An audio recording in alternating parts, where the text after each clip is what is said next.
Hello दोस्तों, कैसे हैं आप? उम्मीद करता हूं आप मस्त और मजे से होंगे। तो आज मैं कुछ ऐसे मैसेज देना चाहता हूं जो कि मुझे जानते हैं, बहुत अच्छे से जानते हैं। हो सकता है कि किसी न किसी माध्यम से कनेक्टेड होंगे। हो सकता है मैं आपके अंडर में काम किया होऊंगा कभी, या हो सकता है आपको मैंने बहुत कुछ हम साथ काम किए होंगे, या किसी प्रोजेक्ट को लेकर के डिस्कस किए होंगे। कभी किसी ऑर्गेनाइजेशन, बहुत बड़े ऑर्गेनाइजेशन में मैंने काफी दिन तक काम किया है, तो किसी न किसी तरीके से मेरे काम को आप लोग जानते होंगे। या ऐसे भी होंगे जिन लोग चाहते होंगे कि यार मेरे को तो कुछ नया करना है, नया करने के लिए ऐसा कोई व्यक्ति हो जो बता सके कि मेरा जो इन्वेस्टमेंट मैं कर रहा हूं वो सही है या नहीं है। तो मैं कुलदीप महेंद्रा, बिजनेस कोच एवं टेक्नोलॉजी एक्सपर्ट, आपको यह बताना चाहता हूं दोस्तों कि आप अगर इस देश को कुछ देना चाहते हैं, अपने स्टेट को कुछ देना चाहते हैं, अपने इस किसी न किसी सोसाइटी में रहते हैं उसको कुछ देना चाहते हैं, तो आपको मैं एक चीज बताना चाहूंगा। आप कुछ हट के काम करिए। कई लोगों को मैंने देखा है, जब भी लगता है कि कोई ऐसे व्यक्ति जिससे वो इंस्पायर्ड हो जाता है, वो देखता है कि ये आदमी बहुत जल्दी सक्सेस हो गया है, बहुत अच्छा काम कर रहा है, तो उसे भी लगता है कि मैं भी कुछ करना चाह रहा था।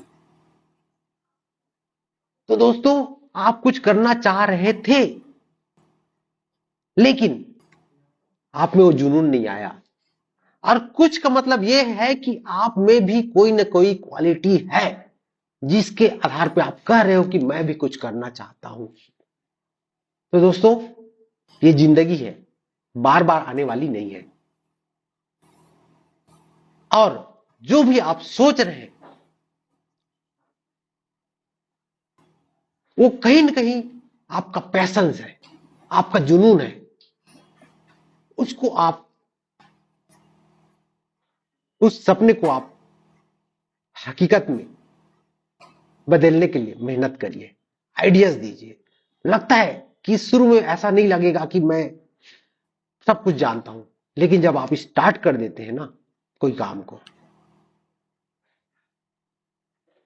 आपको लगता है कि मैं ये काम करने वाला हूं। उस काम का नाम नहीं दे पाते, लेकिन आप जो भी है आप अपने अंदर में है, उस चीज को निकालिए, ढूंढिए। विजन जिसके बारे में आपसे बात कर रहा हूं, आपका विजन क्या है, उसको आप डिस्कवर करिए। फिर देखिए कि आपको अपने आप रास्ते नजर आने लग जाएंगे। तो अपना विजन डिस्कवर करें पहले, और उसके बाद में उस काम को करने में जी जान लगा दीजिए दोस्तों। देखिए कैसे आप सक्सेस नहीं होते।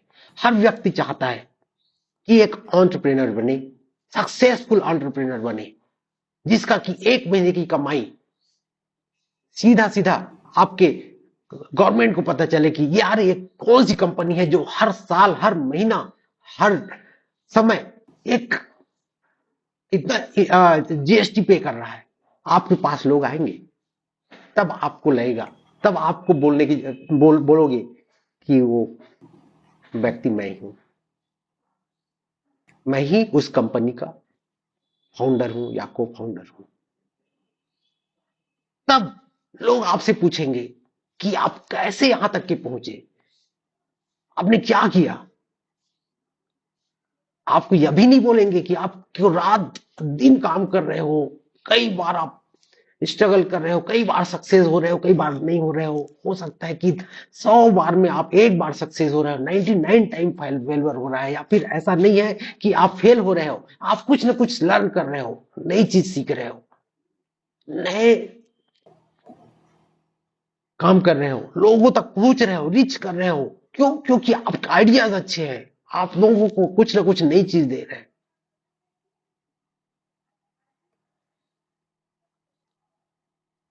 आप, अगर आप एक स्टार्टअप कंपनी है,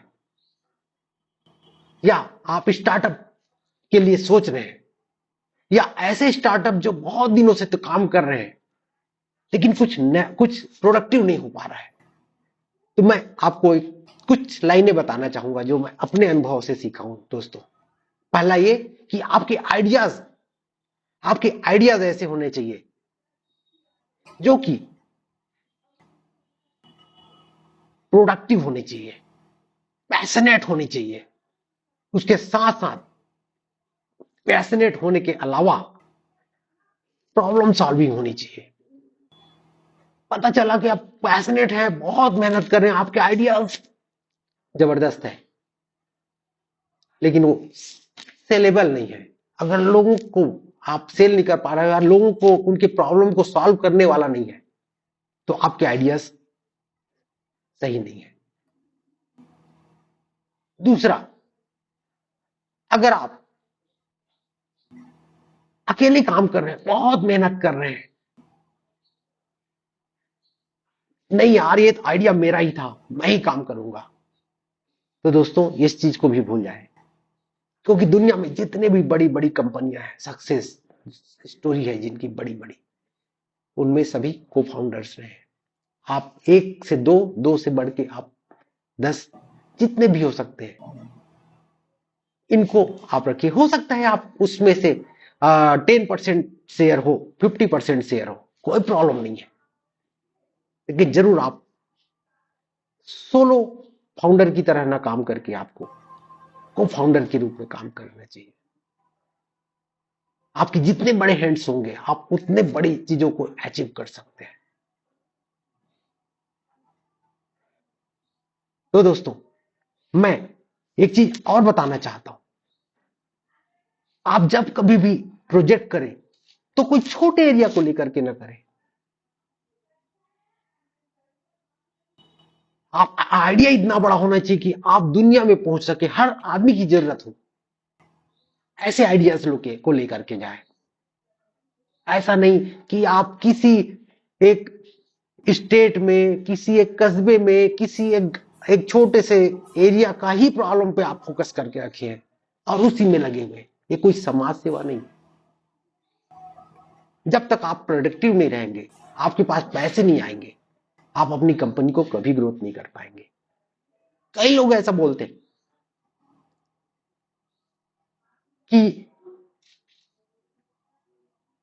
आप यार ऐसा क्यों नहीं कर लेते, को ऐसा क्यों नहीं कर लेते, जो काम ही नहीं किया है उस लेवल का। ऐसे लोग आपको बार बार अपने आइडियाज देने की कोशिश कर रहे हैं। सुनिए जरूर दोस्तों, किसी की बातों को इग्नोर मत करिए, ना हर्ट मत करिए, लेकिन आप उतनी ही सुनिए जितनी आपकी जरूरत है। हम अगर उस चीज को भी जान लगा देते हैं, जी जान का मतलब ये नहीं है कि आप रात दिन सो नहीं रहे हैं, काम कर रहे हैं। आइडियाज आइडियाज आइडियाज, ऐसे चीज सीखो, बार बार सीखो।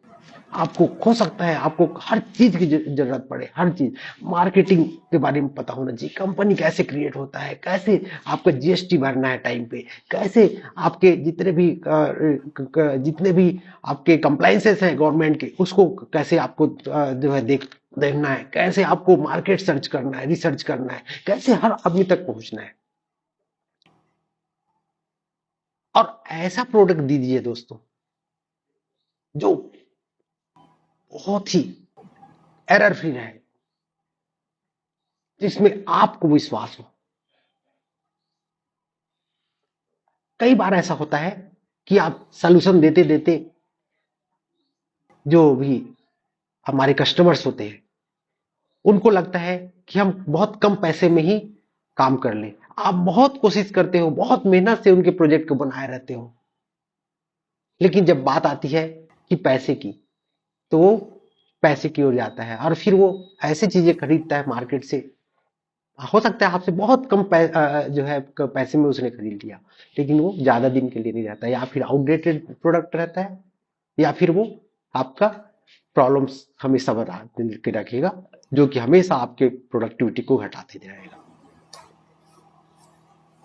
तो मैं ये चाहूंगा कि जब कभी भी आप कोई भी प्रोडक्ट देते हैं या कोई सॉल्यूशन देते हैं, आप उनको बेस्ट से बेस्ट दीजिए, और ये भी बताइए कि ये क्यों जरूरी है, क्यों आपके लिए है। और ये जब समझ जाते हैं तो आपका पैसा उतना मायने नहीं रखता है। वो समझता है, हर कोई समझता है कि एक मारुति और एक BMW की वैल्यू क्या है।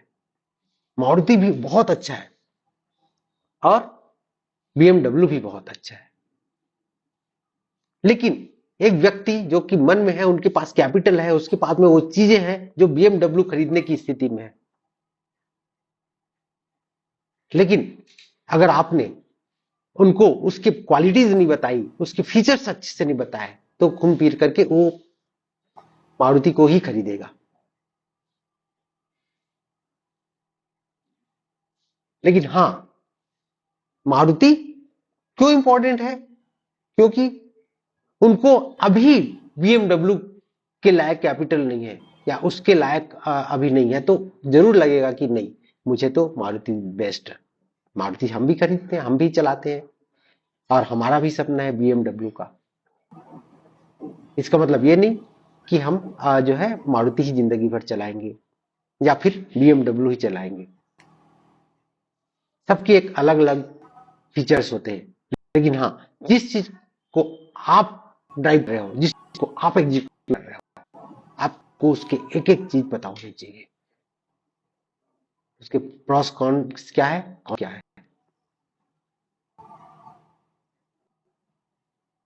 तो मैं आपको आज के लिए इतना ही बताना चाहूंगा दोस्तों।